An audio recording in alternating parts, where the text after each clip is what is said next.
여러분, 혹시 우리나라가 왜 중동산 찌꺼기 원유만 고집해서 수입하는지에 대해 깊이 생각해 본 적 있으신가요? 미국에서 나오는 원유는 맑고 깨끗하며 가벼워 특급 기름이라 불리지만 중동에서 나오는 원유는 색이 짙고 끈적이며 마치 썩은 달걀에서 나는 특유의 냄새가 진동합니다. 심지어 손에 묻으면 비누로 3번 씻어도 그 냄새가 쉽게 빠지지 않는다고 하죠. 그런데 놀랍게도 우리나라가 수입하는 원유의 약 70%가 바로 이 썩은 달걀 냄새 나는 무거운 중동산 원유라는 점 알고 계셨나요? 미국이 한국 좋은 기름 좀 사가라고 손짓해도 한국 정유사들은 여전히 중동에서 원유가 실린 배가 들어오기만을 기다립니다. 한국이 일부러 미국에 밉보이려고 그러는 걸까? 정유사 사장님들이 실수를 하고 있는 게 아닐까? 라는 의문이 들 수도 있지만 결론부터 말씀드리면 전혀 실수가 아닙니다. 오히려 수십 년간 한국이 갈고 닦은 전 세계가 흉내낼 수 없는 천재적인 전략인 것입니다. 오늘은 그 충격적인 진짜 이유를 원유의 생성부터 한국 정유산업의 핵심 비밀까지 차근차근 파헤쳐 보겠습니다. 끝까지 함께해 주세요. 원유의 종류와 품질 차이부터 이해하기. 우리는 흔히 기름이라 통칭하지만 원유는 산지에 따라 성질과 품질이 크게 다릅니다. 전 세계에는 수백 가지 원유가 존재하지만 특히 유명한 3가지가 있습니다. 미국에서 생산되는 WTI, 웨스트 텍사스 인터미디어트, 영국 북해산 브렌트유, 브렌트, 그리고 중동산 두바이유, 두바이 크루드입니다. 이 3가지는 세계 3대 원유로 불리며 국제 원유 시장의 기준점 역할을 합니다. 미국 WTI, 스위트 오일의 탄생과 변천사 WTI의 역사는 1901년 텍사스 스핀들탑에서 시작된 대규모 원유 분출 사건으로 거슬러 올라갑니다. 당시 황량했던 텍사스 땅속에서 갑자기 50m 높이로 원유가 분출되며 현대 석유 산업의 서막을 열었습니다. 이 지역에서 생산된 원유는 황함량이 낮아 스위트 오일이라 불리며 달콤한 맛까지 난다고 전해집니다. 정제도 쉽고 불순물이 적어 고급 휘발유 생산에 적합한 효자 기름이었죠. 하지만 2010년대 쇠일 혁명으로 미국 내 원유 생산량이 폭발적으로 증가하며 원유 가격이 하락하는 역설적인 현상도 나타났습니다. WTI 가격은 뉴욕 상업거래소에서 금융상품처럼 거래되며 1달러 변동만으로도 전 세계 증시에 영향을 미칠 정도로 금융 권력의 중심이 되었습니다. 왜 미국산 원유가 최고급인데도 전 세계가 다 사용하지 않을까? 이 의문의 답은 북해 한가운데 자리한 브렌트유에서 찾을 수 있습니다. 북해 유저는 겨울이면 10m가 넘는 파도가 치는 험난한 바다 위에 시추선을 띄워 원유를 생산합니다. 브렌트라는 이름은 북해 유전의 5지층 이름 첫 글자를 딴 것으로 석유 역사상 가장 기발한 네이밍으로 평가받습니다. 브렌트유는 황함량이 낮고 품질이 우수하지만 무엇보다 시추선 옆에 바로 유조선을 대고 싣는 즉시 선적 이 가능해 물류 측면에서 매우 효율적입니다. 반면 WTI는 내륙에서 파이프라인을 통해 운송해야 하므로 물류가 복잡하고 비용이 증가합니다. 이 때문에 전 세계 해상 원유 거래의 약 3분의 2가 브렌트유 가격을 기준으로 움직이며 실제 생산량은 세계 원유의 1%에 불과함에도 시장 영향력은 막강합니다. 중동 두바이유. 기름 시장으로서의 중동의 위상 두바이는 초고층 빌딩과 사막 위 인공섬으로 유명하지만 자체 유저는 거의 고갈 상태입니다. 그럼에도 불구하고 두바이유가 아시아 원유 시장의 절대 기준이 된 이유는 무엇일까요? 바로 두바이가 원유를 파는 곳이 아니라 원유를 사고 파는 시장을 만들었기 때문입니다. 전통적으로 사우디아라비아 등 산유국들은 폐쇄적인 장기 계약 방식을 고집해왔지만 두바이는 누구나 자유롭게 거래할 수 있는 개방형 거래소를 설립했습니다. 실제 생산량은 적지만 이 개방형 시장이 중동 원유의 가격 결정과 거래에 막강한 영향력을 부여한 것입니다. 원유 품질이 핵심. 황함량과 무게 차이. 원유의 품질을 결정하는 가장 중요한 요소 중 하나가 바로 황함량입니다. 황은 온천에서 맡는 썩은 달걀 냄새의 주범으로 황함량이 높으면 냄새가 심하고 정제 과정도 까다롭습니다. 미국 WTI 황함량 약 0.24%, 매우 낮음. 영국 브렌트유 약 0.37%, 낮음. 중동 두바이유 무려 2.04%, 미국산 대비 8배 이상 높음. 또한 두바이유는 무겁고 끈적여서 묽은 꿀처럼 흐르며 WTI는 가볍고 맑아 물처럼 흐릅니다. 가벼운 원유일수록 정제가 쉽고 고급 석유 제품 생산에 유리해 가격도 높습니다. 그런데 왜 한국은 굳이 냄새나고 무거운 중동산 원유를 고집할까? 여기에는 거리와 물류라는 현실적인 제약이 있습니다. 미국 텍사스에서 한국까지 원유를 배로 운송하려면 2만 킬로미터가 넘는 거리를 지나야 하며 파나마 운하를 통과하는 과정에서 가뭄과 수위 저하로 지연이 빈번하게 발생합니다. 이 때문에 미국산 원유가 한국에 도착하는데 50에서 60일 이상 걸리기도 합니다. 반면 중동에서 한국까지는 약 22일이 소요되며 선적과 행정 처리까지 포함해도 30일이면 충분합니다.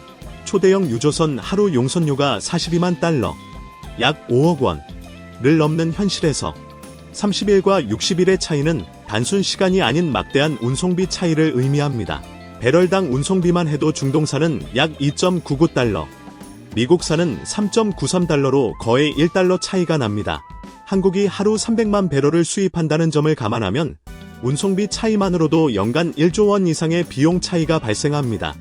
또한 미국 해안선은 수심이 얕아 초대형 유조선이 접근하기 어렵고 여러 차례 나눠 운송해야 해 비용이 더 증가합니다. 반면 중동에서 출발하는 초대형 유조선은 한 번에 200만 배럴을 실어 운송할 수 있어 경제성이 월등히 높습니다. 원유가 더럽거나 깨끗한 이유. 지구 역사와 지질학의 비밀. 우리가 흔히 듣는 공룡 시체가 기름이 되었다는 말은 사실 오해입니다. 원유의 진짜 조상은 수억 년 전 바다에 살던 미세한 플랑크톤입니다. 이들이 죽어 바다 밑에 쌓이고 흙과 모래가 덮이며 지구 내부의 압력과 열에 의해 화학적으로 변해 원유가 된 것이죠. 특히 2억 6천만 년 전 중동 지역에는 테티스해라는 거대한 바다가 있었는데 이 바다가 지각판 운동으로 갇히면서 바닷물이 증발해 두꺼운 소금층이 형성됐습니다. 이 소금층이 원유를 완벽하게 봉인해 수억 년 동안 누출 없이 막대한 원유가 축적되었습니다. 하지만 이 소금층에 포함된 유황 성분이 기름 속으로 스며들어 중동산 원유는 황함량이 높고 끈적한 중지류가 되었습니다.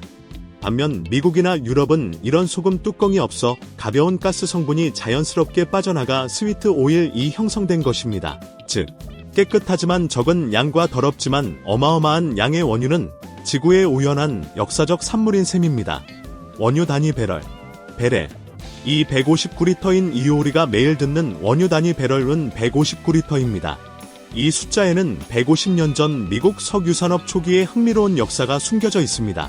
1860년대 펜실바니아 석유 광산에서 원유를 담을 통이 부족해 위스키통, 청어 절임통, 와인통, 맥주통 등 제각각 다른 크기의 용기를 사용했습니다. 이로 인해 판매자와 구매자 사이에 분쟁이 끊이지 않았죠.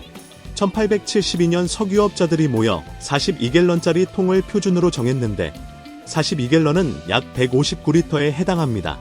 당시 이 크기는 마차로 운반하기에 무게 중심이 딱 맞고 성인 2명이 굴려서 싣기 좋은 황금 비율이었습니다. 재미있는 점은 원래 40갤런짜리 통을 쓰던 중 판매자가 2갤런을 서비스로 더 얹어주면서 42갤런이 표준이 됐다는 이야기입니다. 이 덤이 오늘날 전 세계 원유 단위가 된 셈이죠. 한국이 중동산 무거운 원유를 고집하는 진짜 이유. 한국 역시 미국산 깨끗한 원유를 사용하고 싶지만 현실적인 제약이 매우 큽니다. 별표 거리와 운송비. 미국산 원유는 50에서 60일 이상 걸리며 운송비가 높아 경제성이 떨어집니다. 중동산 원유는 약 30일 만에 도착해 비용 부담이 훨씬 적습니다.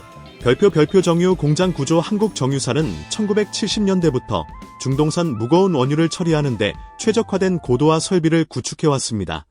이 설비는 무거운 찌꺼기 원유를 고부가가치 제품으로 전환하는 첨단 기술로 세계 최고 수준입니다.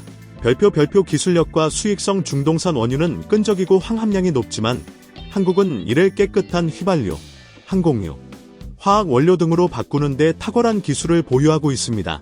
반면 미국산 가벼운 원유는 고도화 설비를 제대로 활용하지 못해 수익성이 떨어질 수 있습니다. 별표 물류 효율과 공급 안정성. 초대형 유조선이 중동에서 한국까지 한 번에 운송 가능하며 사우디아라비아 아람코, 쿠웨이트 KPC 등 산유국과 지분 관계를 통한 긴밀한 협력으로 안정적인 공급망을 확보하고 있습니다. 실제로 한국은 세계 5, 6위의 석유 제품 수출국이자 항공유 수출 세계 1위 국가이며 미국 항공유 수입의 약 71%를 한국산이 차지할 정도입니다. 이처럼 중동산 무거운 원유를 받아들여 세계 최고 수준으로 정제해 수출하는 것은 단순한 무역이 아니라 천재적인 전략입니다. 최근 변화와 앞으로의 과제. 최근 미국산 원유 수입 비중이 2015년 0.2%에서 2023년 약 17%까지 증가하고 있습니다. 이는 셰일 혁명으로 미국산 원유가 대량 생산되고 가격 경쟁력이 높아졌기 때문이며 중동 지역 지정학적 리스크가 커진 것도 한몫합니다. 호르무즈 해협 봉쇄 위협, 중동 내 분쟁 등으로 원유 공급 안정성에 대한 우려가 커지면서 공급선을 다변화하려는 움직임입니다. 하지만 한국 정유사들은 고도화 설비가 중동산 원유에 최적화되어 있어 미국산 원유를 대량 투입하면 설비 효율이 떨어지고 수익성이 낮아지는 딜레마에 직면해 있습니다. 따라서 중동산과 미국산 원유를 적절히 블렌딩하는 전략을 구사하며 블렌딩 기술 역시 세계 최고 수준으로 발전시키고 있습니다.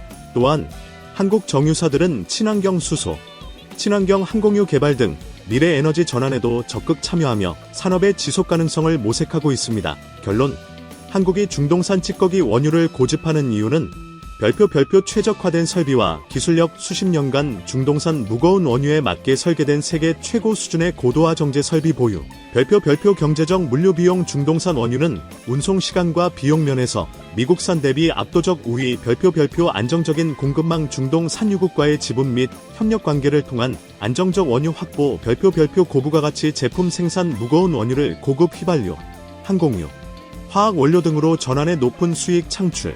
별표 글로벌 경쟁력. 세계 5위 석유 제품 수출국, 항공유 수출 1위 국가로서 위상 확보의 모든 요소가 결합해 한국이 미국산 깨끗한 원유를 놔두고 중동 찌꺼기 원유를 고집하는 것은 단순한 실수가 아니라 수십 년간 치밀하게 계산된 천재적 전략임을 알 수 있습니다.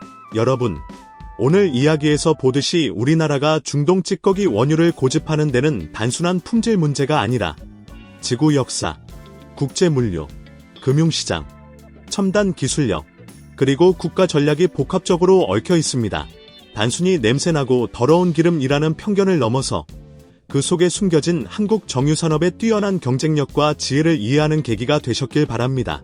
다음에 주유소에 가실 때는 이 기름은 어디서 왔고 한국 정유사들이 어떻게 이 기름을 세계 최고 품질로 바꿨을까 아는 생각을 해보시면 한 방울의 기름 뒤에 숨겨진 복잡하고 흥미로운 이야기가 더욱 다가올 것입니다. 끝까지 시청해주셔서 진심으로 감사드리며 오늘 영상이 유익했다면 좋아요와 구독 버튼을 눌러주시면 큰 힘이 됩니다. 앞으로도 더 깊이 있고 흥미로운 경제 산업 이야기로 찾아뵙겠습니다. 감사합니다.